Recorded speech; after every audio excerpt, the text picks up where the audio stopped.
Hello everyone, my name is DragonHeart, the Prince of Wales, and welcome to a discussion video on my channel today. We are going to be talking a little bit about Assassin's Creed, the series overall. Now, for those of you that don't know, Assassin's Creed is one of my favourite gaming franchises. It's something which I've jumped on board with from the very first game, which came out 2007, I believe. Might be 2008. I think it was 2007. Bought it on PlayStation 3, loved it. And the first game, I mean, for all of its, great sort of stuff that introduced the series, the lore that it had, the gameplay was quite repetitive. It did get quite boring after a while, I have to admit that. Every sort of assassination contract or assassination in the game sounded and felt very, very much the same sort of thing. But the game set the scene nicely, and a lot more games came along. I'm at the stage now where I think there's been 9 games in total that have been released, or thereabouts. I enjoy it. It's one of my favourite franchises, and the reason why I'm making this video is because I recently purchased the Ezio Collection, which I have by here. Assassin's Creed, the Ezio Collection on PS4. And in my spare time in between sort of uploading videos and recording, when I get a few hours, I chill out on the game and play that. And at the moment I'm playing Assassin's Creed 2 again. Now, this video, is it overhyped, the series, or is it undervalued? This is what I want to try and do in this video. The purpose of this video is to try and generate some discussion. I basically want your opinions. I want to see what you guys think of the series overall. As far as like the game goes, they've tried their best, I think, when it comes to adding new elements to the game. So for example, we've had stuff like the hook blade that got added, and the rope darts. Black Flag, for example, added naval... Well, it didn't add naval combat. Naval combat was already there in Assassin's Creed 3, but they expanded on it and made it a prominent feature for the game, Assassin's Creed 4 Black Flag, and it made the game, I think, more enjoyable. Because I think at that sort of stage, sort of Assassin's Creed 3 and 4, I feel like the game and the series as a whole, certainly the modern day, it sort of hit its sort of peak and was just starting to come down that slope again. I feel like the modern day for Assassin's Creed has suffered quite a lot the last few years. When you look back at the games that featured Desmond, so you look back at Assassin's Creed 1, the Ezio Collection, and Assassin's Creed 3, those games basically, the modern day stuff was just as interesting as the historical stuff. You know, you had Abstergo, which is this evil, crazy ass kind of scientist / Templar industry against the assassins, and they want the truth, they seek the truth. They've got Desmond sort of captured. They're trying to extract sort of data from his sessions in the Animus to try and find the apples of Eden.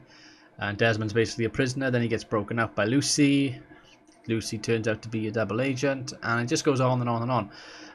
But it was quite fascinating because the first game ended on a bit of a high in the modern day, when you see all the blood on the walls, like, holy shit, what's going on? And then 2 picks it up, modern day story.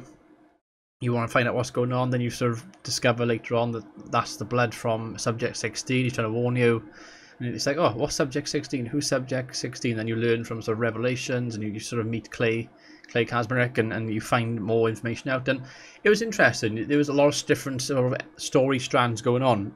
Desmond's journey to becoming a fully fledged assassin and becoming more skilled, and discovering more about the Assassin's Order and what the implications are from what happens in the history shapes the future and that sort of thing.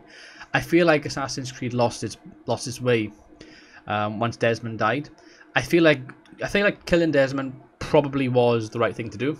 His sort of story had come full circle. His arc was interesting, like I said. Then sort of Black Flag came along, and then Ubisoft were basically saying, you're the assassin. The player's the assassin. And I feel like that's just such a cop out.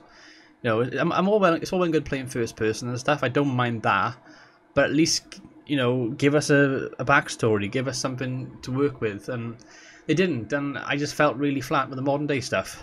And that continued in Unity and continued again in Syndicate. And I feel like obviously Origins has been announced, and I'm looking forward to it. I'm a bit nervous at the same time. I'm hoping that the modern day will pick up, because I feel like for a lot of fans, that's where the series can pick itself back up again. I think I mentioned that they've added stuff in the game, like with Black Flag. Rogue did the same sort of thing as well, where you're not the assassin, you're the Templar, you've defected, and it gave a nice sort of spin on things.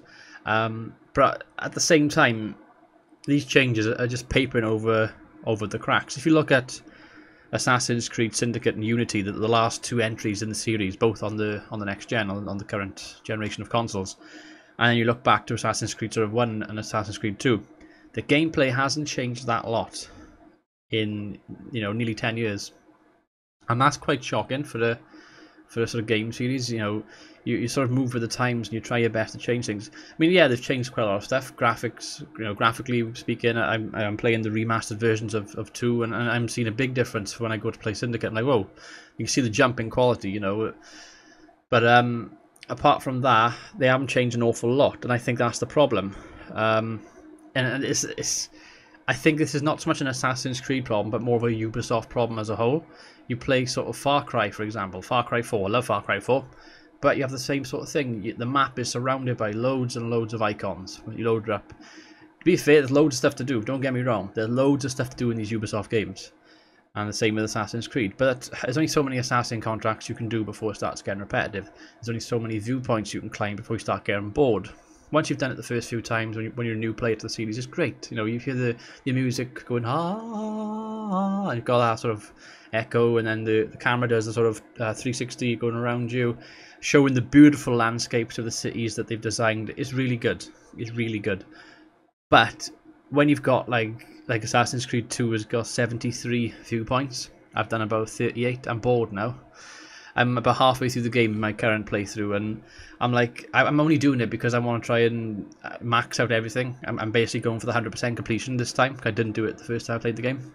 But it gets to a point where it's like you don't want to do it, do you? You want to enjoy the story and the game. I'll use The Witcher for example. Witcher 3, one of the best games that has come out in the past 10 years, in my opinion. Lots and lots and lots of side activities and side quests. The difference is, none of them are boring. They've put quite a lot of effort into The Witcher 3 side quests. All the characters are sort of fully fledged and got their own kind of personalities and voice acting. And the things you do in the side quests can have effects on the gameplay overall. Because if you've killed somebody in this side quest, that's it. They're gone. That merchant's gone. You can't buy from him anymore. Or if you've helped this guy out or something, then he might offer you a discount later on. And little things like that. And because you did a quest for him in the first thing of the game, he'll come back then later on, in about 3 or 4 hours time with another side quest, which is totally different to what happened before, but it's still relevant and they'll still make mention of it. A lot of effort's gone into the side activities on The Witcher 3, and Assassin's Creed, I feel like it's just sort of slapdash. I feel like it's become a bit lazy. I feel like they need to change the formula. But it's like, Ubisoft. I'm saying it's not just Assassin's Creed, but Ubisoft as a whole. I mentioned Far Cry 4. Far Cry 4, you climb the radio towers. There's about 20 of them to do, or whatever it is. You get bored after about 5 or 6 of them. It's like, oh, this again, and it's just repetitive. And then you do the radio tower, you climb it. It gives you the whole 180, 360 thing with the music. Oh, great, lovely. And then you get 5 new things that pop up on the map. Oh, cool, what's this? Like, if it just popped up on the map, you go over there, you see it.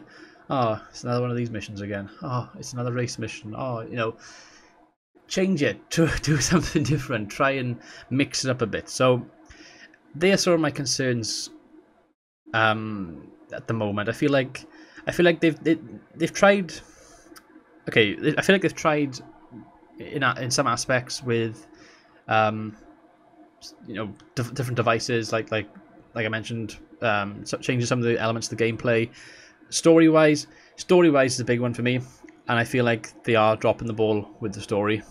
I have to say that now. Where are we going with the story in Assassin's Creed? Because we've got Origins coming out, and I think it's Bayek, the new character's name, and apparently it all started with him. So how is that going to work now? Because from all the past few games, we've been sort of, we've had Minerva, we've had Juno, and we've had all of that sort of thing, and then we've had the first civilization and a bit of all of that sort of thing. So how does this tie into that? Is it going to be answered at all? I want answers. We want answers. Basically, they've given us this great story to work with from history, and the modern day stuff that's affected the past and the present and the future. Hopefully, we want answers. Syndicate modern day did bugger all. I don't know what happened in Syndicate. Same with Unity. What happened in the modern day? I can't think of anything memorable at all. Nothing has had a lasting impression on the modern day, in my opinion, for me, with the newer Assassin's Creed. So I feel like they need to sort that out. Story from the historical point of view, they've had some great settings to work with, and I just feel like they've undershot it slightly. First game up until sort of 4. I actually enjoyed 4. Edward's story was pretty good. That sort of rogue, brash pirate sort of accepting responsibility, and you know, I feel like the main protagonist has to have a story basically. So Desmond's was to Altair in the first game was to basically win back the sort of the brothers we've win back the trust, overthrow I can't remember his name, Al-Mulim, and sort of reimagine the Brotherhood, so to speak, and you know what I mean. And then Ezio was initially, it was sort of, he wanted revenge, but then it was about him sort of stepping up to the plate and being the main sort of head of the family, and then he ended up starting his own Brotherhood, and then he shared his wisdom later on in sort of Revelations to others that needed it, and he became a father figure. He went from being the son to the father, and that was his kind of arc as well. Connor's arc was great. His was a sad one when you think about it, when you analyze it. His sort of he was lost, he was a lost soul. He'd lost his mother at a young age, and then he wanted to sort of get that revenge and stuff, and a lot of people criticize Connor and Assassin's Creed 3 as a whole. I quite enjoyed it. I think it's underrated. When I say overhyped, underrated, I think Assassin's Creed 3 is actually underrated. Story wise, pretty good. Gameplay wise, could have been a little bit better. A lot of people hate Assassin's Creed 3, and my opinion, again, this is my opinion, it's very subjective. You may agree or disagree with me, but let me know below why. I want to know what you guys think. This is why I'm making this video. I think personally that he had a pretty good story. I quite enjoyed playing 3. I felt like a lot of stuff was on point there. Yeah, it's not perfect. I admit that. It's not the most perfect of games when it comes to Assassin's Creed, but they went out there, did a job. I thought they did a very good job of the game. And then we had Edward's story then of being a brash pirate who didn't have a care in the world, but then he did care. His was the story of turning things around and caring. He cared about Blackbeard. He cared about Mary Reed. He cared about the Brotherhood and his brothers in the end. He cared about the people that he'd served with and he had lost throughout his journey, and that's what his sort of story arc was. So up until all of those assassins I've mentioned, I've just spouted this off randomly, off the top of my head, and you can clearly see that there's a beginning and an end with them, and where it sort of fits in. I don't see that with the other assassins. I really don't. The last few games, I feel like they've dropped the ball a little bit. I'm not saying they're bad games. I quite enjoy them. It could have been better. It could have been a lot better. That's why I was glad that they took an extra year away to not make it an Assassin's Creed game every year, to spend a bit more time on Assassin's Creed Origin. So yeah, this video has been very random. I've gone in about 5 or 6 different directions here. I do apologise if that's the case. I'm trying my best to sort of get my point across. I think I have for the most part. But basically, I want your opinion. What do you guys think of Assassin's Creed as a series? Do you think it's an overhyped series? Do you think it's run its course? Do you think Origins is going to be good? What do you think is going to be good about the game? What are you worried about the most with Origins? Do you disagree with anything I've said? By all means, let me know what you disagree with, and we can have a chat in the discussions in the comment section below. That'd be awesome. And yeah, I think I'll end this video here, guys. I've been DragonHeart, the Prince of Wales. Thank you for watching. Until next time, goodbye.